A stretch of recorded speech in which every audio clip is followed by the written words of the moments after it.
जय हिंद दोस्तों, मैं हूं आपका साथी परवेश अहमद। आप देख रहे हैं रील की रियल स्टोरी। रील यानी पर्दे के ऊपर आपने फिल्म इंडस्ट्री की बहुत सारी जोड़ियों को रोमांस करते देखा होगा। कुछ ऐसे हीरो हीरोइन आए हैं जिनकी केमिस्ट्री पर्दे के ऊपर बहुत जमी है।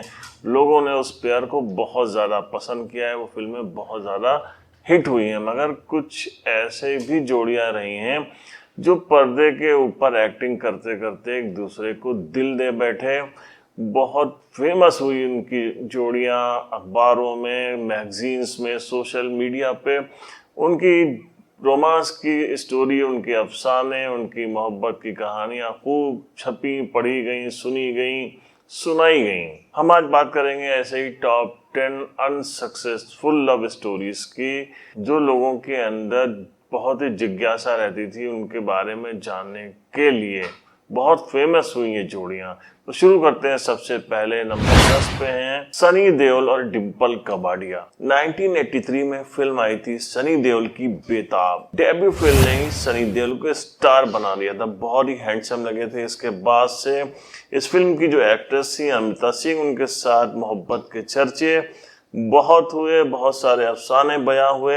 लेकिन 1984 का वो वक्त था जब Sunny Deol London based girl Pooja से शादी कर चुके थे। लेकिन इसी बीच में उनकी एक फिल्म आती है मंजिल मंजिल। इस फिल्म की जो एक्ट्रेस थी डिम्पल कपाड़िया, उनका डिवोर्स हो चुका था राजेश खन्ना साहब से, और वो भी बहुत बुरे दौर से गुजर रही थी। इस फिल्म में बताते हैं कि दोनों की दोस्ती हुई और उसके बाद ये दोनों के बीच में जो रोमांस शुरू हुआ, उन्होंने खूब क्वालिटी टाइम शेयर किया और बहुत ज्यादा इसके चर्चे होते रहे। It was Sunny's ex girlfriend Amita Singh who had confirm that it was in a relationship with Dimple.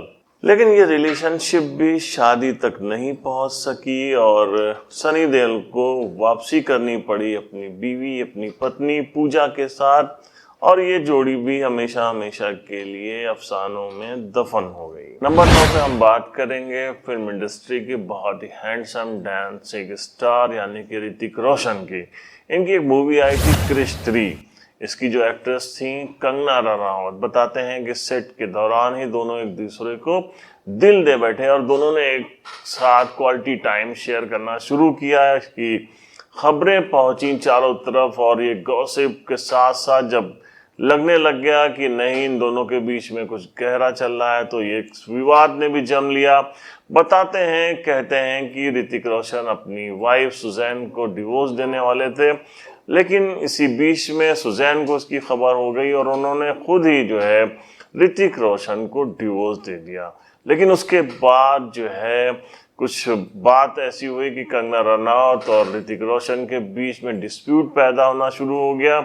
इतना ज्यादा विवाद बढ़ा कि कंगना ने तो हमले बोल दिए थे ऋतिक रोशन के ऊपर। उसके बाद दोनों अलग हो गए और ये स्टोरी जो है वो भी बिना सक्सेस हुए खत्म हो गई। नंबर 8 पे है बाबा संजय दत्त और धक धक गर्ल यानी कि माधुरी दीक्षित। एक मूवी आई थी संजय दत्त की जिसका नाम था साजन।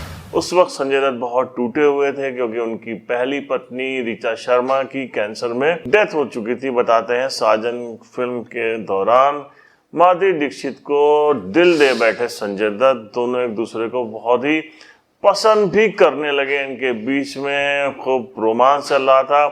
लेकिन बैड बॉय के नाम से मशहूर संजय दत्त को माधुरी दीक्षित के पिता नहीं पसंद करते थे।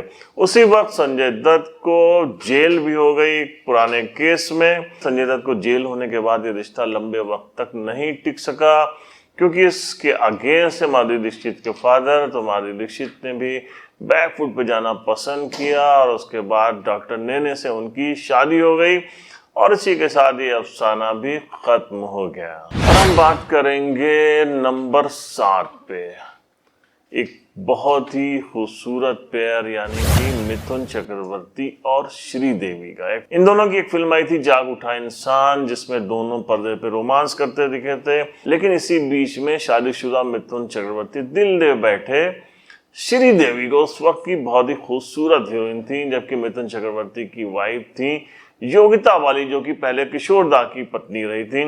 तो इन दोनों के रोमांस को लेकर बहुत विवाद हुआ। योगिता बाली ने डिवोर्स दे दिया था मिथुन चक्रवर्ती को। उसके बाद मिथुन चक्रवर्ती ने 1985 में श्रीदेवी के साथ शादी कर ली। ये कुछ वक्त बीता था कि उसके बाद योगिता बाली ने सुसाइड अटेम्प्ट किया, जिससे मिथुन चक्रवर्ती बहुत ज्यादा डिप्रेस्ड हुए और एक बार फिर वो अपनी पुरानी पत्नी के पास लौट गए। उनका वो प्यार भी जाग उठा। दो पत्नियों को श्रीदेवी बर्दाश्त नहीं कर सकी और दोनों के बीच में डिवोर्स हुआ। बाद में श्रीदेवी ने बोनी कपूर के साथ शादी कर ली और मिथुन दा अपनी पुरानी पत्नी के साथ लौट गए। तो एक वक्त का ये बहुत बड़ा रोमांस एपिसोड था। लोग इसे बड़े चाव से सुनते थे। अखबारों में, मैगजीन में इन दोनों की स्टोरीज, इन दोनों का प्यार, इन दोनों की मोहब्बतों के चर्चे खूब होते थे। नंबर 6 पे है शॉटगन यानी शत्रुघ्न सिन्हा, और उनके चर्चे बहुत ज्यादा हुए। रीना रॉय के साथ उनके मोहब्बतों के अफसाने खूब बयां हुए। आप जानते हैं शत्रुघ्न सिन्हा और उनकी वाइफ मिस इंडिया रह चुकी पूनम सिन्हा, दोनों की बड़ी अच्छी जोड़ी है, बहुत अच्छी जुगलबंदी है। लेकिन शत्रुघ्न सिन्हा ने भी कहते हैं कि इस बात को एडमिट किया था कि जब उनकी फिल्म आई थी विश्वनाथ, उसमें जो डेब्यू किया था, बहुत ही गुड लुकिंग हीरोइन थी रीना रॉय। इन दोनों के बीच में इलू इलू हो गया। बहुत दोनों के चर्चे, दोनों की मोहब्बतों के अफसाने, दोनों के लव अफेयर्स की चर्चाएं खूब होती रहीं। बड़ा अच्छा पेयर था, बहुत पसंद भी किया जाता था। लेकिन क्योंकि शत्रुघ्न सिन्हा एक फैमिली पर्सन थे, उनकी वाइफ, उनके 2 बेटे और एक बेटी उनकी सोनाक्षी सिन्हा, इनको आज भी लोग मिसालें देते हैं कि ये बहुत मिलती जुलती हैं रीना रॉय से। लेकिन क्या था सच्चाई, क्या है इसके बारे में तो कुछ भी नहीं कहा जा सकता। हम वही बता रहे हैं जो मैगजीन्स, अखबारों में और टीवी चैनल्स पे इनके बारे में खूब चर्चाएं होती रहीं। उनमें ये पेयर भी था, रीना रॉय और शत्रुघ्न सिन्हा का, लेकिन ये भी अफसाना ही रह गया। अब हम बात करेंगे नंबर 5 पे। फिल्म इंडस्ट्री की बड़ी हॉट जोड़ी मानी जाती थी, यानी कि शाहिद कपूर और करीना कपूर। इन दोनों के बीच में बहुत जबरदस्त लव अफेयर चल रहा था। खूब सारे इनके जो क्वालिटी टाइम था उसकी तस्वीरें आती थी। एक तो इनकी किसिंग शॉट का एक वीडियो आया था, वो आपको याद होगा, बहुत ज्यादा फेमस हुआ था। और जब लगने लगा था सभी को कि दोनों शादी करने वाले हैं, उसी बीच में इनके बीच में कुछ ऐसी बातें हुई कि उनकी दूरियां बढ़ती गई। बताते हैं कि करीना कपूर को लग रहा था कि शाहिद विद्या बालन के करीब चले गए हैं। तो उसी बीच में करीना कपूर की भी इंटीमेसी बढ़ी सैफ अली खान के साथ, और यही वजह बनी दोनों के बीच अलगाव की। कुछ वक्त के बाद ये दोनों अलग हो गए। उसके बाद करीना कपूर ने नवाब यानी कि सैफ अली खान के साथ शादी कर ली। तो ये जोड़ी जो कि शादी तक जाने वाली थी, लेकिन ये भी अनसक्सेसफुल स्टोरी साबित हुई। नंबर 4 पे हम बात करेंगे जॉन अब्राहम और बिपाशा बासु। मॉडलिंग से लेकर फिल्मी करियर तक इन दोनों के बीच में बहुत ज्यादा चर्चाएं रही इन दोनों के लव अफेयर्स की, और एकदम माना जा रहा था कि दोनों कुछ ही वक्त में शादी करने वाले हैं। 10 साल तक इन दोनों के बीच में रोमांस चलता रहा। लेकिन कुछ के बाद जब दोनों अलग हुए तो कहा जाता है कि Bipasha said the reason behind the breakup was John's disloyalty. John Abraham दूसरी और कई गर्ल्स के साथ डेट कर रहे थे, इस टाइप की अफवाहें आई। लेकिन ये बात बिपाशा बासु ने कही और यही रीजन बना कि दोनों एक दूसरे से अलग हो गए, और उसके बाद बिपाशा ने शादी कर ली। नंबर 3 पे आती है वो जोड़ी जिसने रुपहले पर्दे के ऊपर भी रोमांस की अनगिनत कहानियां गढ़ी, यानी कि राज कपूर साहब और नरगिस। ये जोड़ी जितनी पर्दे पे पसंद की जाती थी, उतनी आम तौर पे भी लोगों के दिलों में रची बसी थी। हालांकि इन दोनों की लव स्टोरी का बहुत ही दुखद एंड होता है। They had done 16 movies together and they lost their heart to each other। इन सारी बेहतरीन मूवीज के दौरान, और ये जो मूवीज थी उसके जो गाने थे, प्यार हुआ, इकरार हुआ, फिर क्यों डरता है दिल, बहुत ही लीजेंडरी सॉन्ग थे, लीजेंडरी एक्टर्स थे दोनों। इन दोनों के बीच में बहुत ही अच्छी मोहब्बत चली बहुत लंबे वक्त तक, लेकिन बताते हैं कि इसका असर सीधे राज कपूर की फैमिली पे पड़ने लगा। उनकी जो बीवी थी कृष्णा, कहानी किस्सों में है कि वो भी इससे नाराज होकर चली गई और राज कपूर ने निर्णय लिया कि वो अपनी फैमिली को प्रायोरिटी देंगे, लिहाजा उन्होंने अपनी मोहब्बत को कुर्बान किया और वो अलग हो गए। इसी बीच में नरगिस ने शादी कर ली सुनील दत्त साहब से, जिन्होंने उनकी मदर इंडिया के सेट पे जान बचाई थी। तो इस तरीके से ये एक और अफसाना ही रह गया। नंबर 2 पे एक बहुत ही हिट जोड़ी थी, वो थी पर्दे के ऊपर, जिसको देख के लोग दांतों तले उंगलियां दबा लेते थे। वो थी दिलीप कुमार और मधुबाला की जोड़ी। एक तरफ बहुत ही एवरग्रीन हैंडसम दिलीप कुमार, तो दूसरी तरफ ब्यूटीफुल मधुबाला। कहते हैं कि 1951 में आई फिल्म तराना के सेट पे ही दोनों के बीच में मोहब्बत का जज्बा पैदा हुआ। 7 सालों तक दोनों एक दूसरे को डेट करते रहे, लेकिन यहाँ से जो नाराजगी पैदा हुई वो पैदा हुई B.R. चोपड़ा की एक फिल्म थी नया दौर, जिसमें B.R. चोपड़ा ने पहले मधुबाला को लिया था, लेकिन बाद में उन्होंने रिप्लेस करके विजंती माला को ले लिया। इसके लिए दोनों के बीच में मुकदमा भी हुआ और इसी मुकदमे को लेके कुछ डिस्प्यूट पैदा हुआ, जिसमें साथ नहीं दिया दिलीप कुमार ने, क्योंकि वो बहुत प्रोफेशनल एक्टर थे।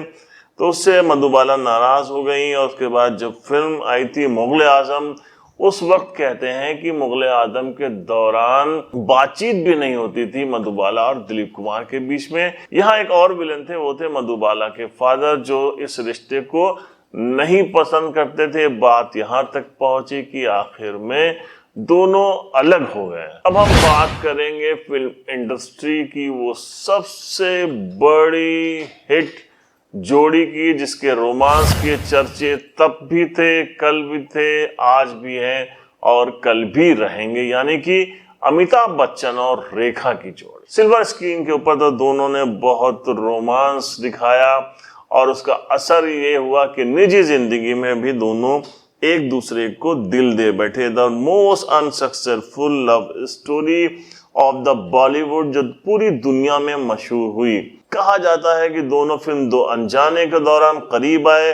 Their love story gain attention and become the most thundering news। ये भी हेडलाइन बनी कि दोनों ने शादी कर ली है। उस वक्त की मशहूर मैगजीन ब्लिट्स, नया दौर, शमा, स्टारडस्ट, मनोरमा, सुषमा, माया, नई दुनिया आदि में इसके अफसाने को वर्षों तक प्रमुखता से छापा जाया गया। स्कूल कॉलेजेस में तो चर्चा होती ही थी, यहाँ तक कि पड़ोसी मुल्क पाकिस्तान, नेपाल, बांग्लादेश तक में इन अफसानों को चाव से बताया हुआ सुना जाता था। Although Amitabh Bachchan never admitted her love story publicly, while Rekha never got shy to admit her love for him। सिलसिला आखिरी मूवी थी जिसमें दोनों ने एक साथ काम किया और ये मूवी भी उनके प्रेम प्रसंग पर ही आधारित थी। और इस फिल्म के एंड की तरह ही their relationship took a sudden change. Rekha ने भी रियलाइज कर लिया कि अब अमिताभ बच्चन की जिंदगी में उनका बहुत बड़ा रोल नहीं हो सकता है, तो उन्होंने भी अलग होने का फैसला किया और दोनों अलग हो गए। रेखा ने भी उसके बाद शादी की और उसके बाद उनके हस्बैंड की डेथ हो गई। लेकिन आज भी जब दोनों एक दूसरे के सामने होते हैं किसी भी जो है फंक्शन में, तो लोगों की निगाहें, लोगों का अटेंशन उनके ऊपर जरूर रहता है। तो ये थी वो 10 अनसक्सेसफुल लव स्टोरी जो कि फ्लैप्स के बीच में रही हैं और उन पर बहुत ज्यादा चर्चाएं भी होती रही हैं। तो अगर ये हमारी स्टोरी आपको पसंद आ रही है तो प्लीज हमारे चैनल को सब्सक्राइब करके हमारा हौसला बढ़ाइए और कमेंट बॉक्स में अपने सुझाव देना ना भूलिए। तब मिलते हैं नेक्स्ट एपिसोड में, तब तक के लिए जय हिंद।